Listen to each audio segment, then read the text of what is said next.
Thank you, Chairman Durbin, and welcome to the committee, Director Wray. Thank you for your service to the people of America.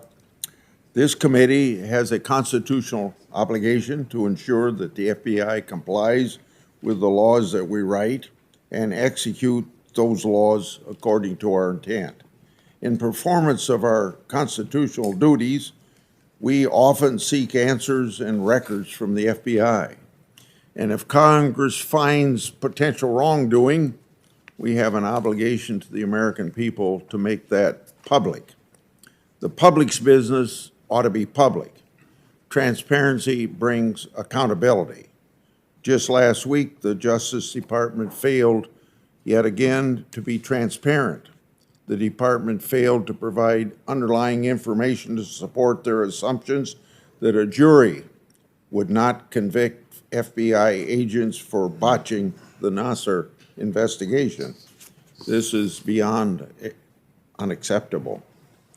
I've also asked the FBI about the steps it's taken to investigate Afghan evacuees that are considered significant security concerns. Senator Portman and Inhofe have done exactly the same thing.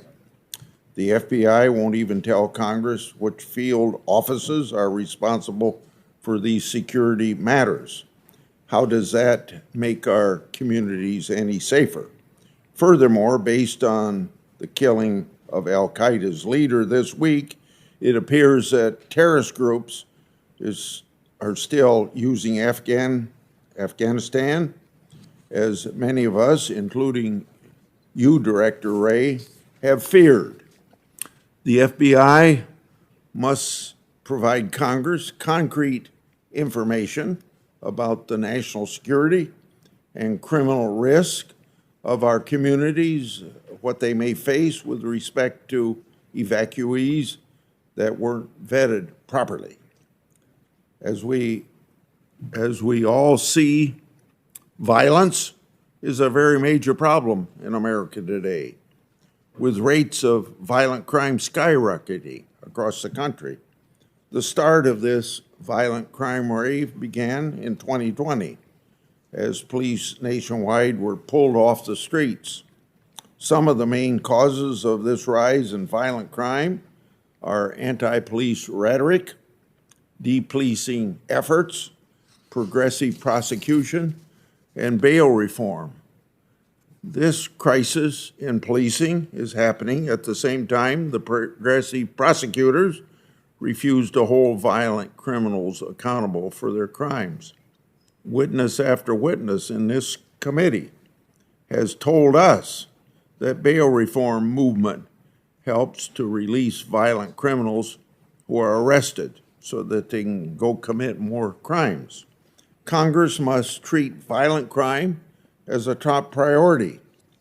So last week, I introduced a bill entitled Combating Violent and Dangerous Crime Act. The bill contains common sense proposals to reduce the spike in violent crime in the nation, proposals that would expand federal prosecution options for offenses like murder, carjacking, bank robbery, and assault of police officers. The Justice Department and the FBI must also make violent crime a top priority. However, instead of doing so, it seems like the Biden Justice Department, the FBI, have focused on intimidating parents who are concerned about how schools treat their children. For example, it's been reported that the FBI has labeled parents with threat tags to track and investigate them.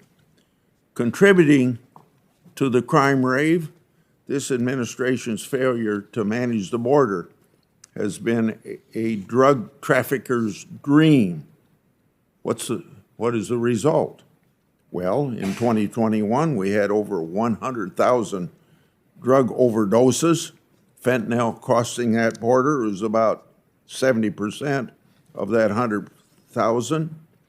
Thanks to our open borders, drug traffickers are poisoning our streets, killing our children, and they're trafficking innocent victims with reckless abandon.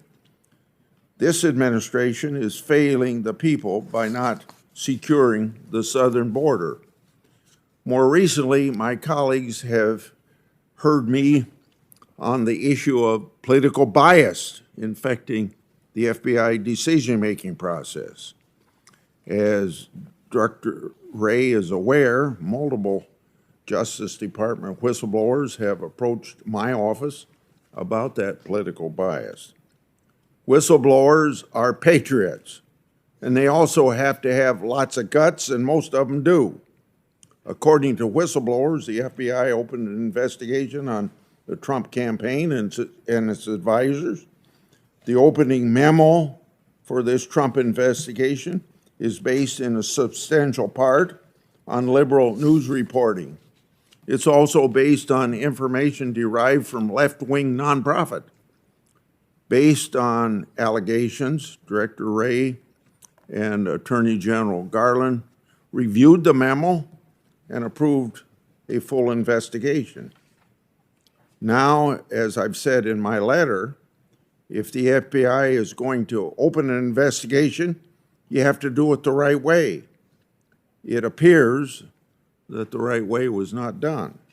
So, let's contrast this investigation with what the FBI has done with allegedly criminal information received from numerous sources related to Hunter Biden. Simply put, the FBI shut down investigative activity. In August of 2020, the FBI Supervisory Intelligence Analyst opened an assessment. This August 2020 assessment served as the vehicle by which the FBI headquarters team falsely labeled Hunter Biden information as you-know-what disinformation. As just one example, to make my concern clear, in October 2020, an avenue of reporting on Hunter Biden was ordered closed. That Hunter Biden information related to potential criminal activity. According to whistleblowers, the reporting was either verified or verifiable via criminal search warrants. But it was shut down on the basis of it being at risk of disinformation. Based on allegations, the evidence didn't support that finding. So let's look at both of these fact patterns. On the one hand, the FBI greenlit a full investigation into Trump based on liberal news articles and information derived from liberal nonprofits. On the other hand, the FBI closed investigative activities and sources that provided verified or verifiable reporting on Hunter Biden. Director Wray, you'll have to explain to the committee and to the country how you'll manage this mess and how you'll clean house. In conclusion, I'm going to make one last point. In August 2020, and I hope my colleagues will pay attention to this timeline. In August 2020, Senator Johnson and I received an unsolicited and unnecessary briefing from the FBI. Now, this briefing reportedly related to our Biden investigation, but in the end, the briefing had nothing to do with it. The briefing was instituted after the FBI received pressure from my Democrat colleagues to do just that. The content of that briefing were later leaked in order to falsely paint the Grassley Johnson investigation as advancing you-know-what, Russian disinformation. That briefing was held the very same month the FBI opened the assessment that was used to label Hunter Biden's information as you-know-what, disinformation. Considering the timing of these events, the timing draws very serious concern. So I'm asking you, Director Wray, simply put, the FBI's credibility is on the line as the principles that help found and sustain our great nation are also on the line. Thank you.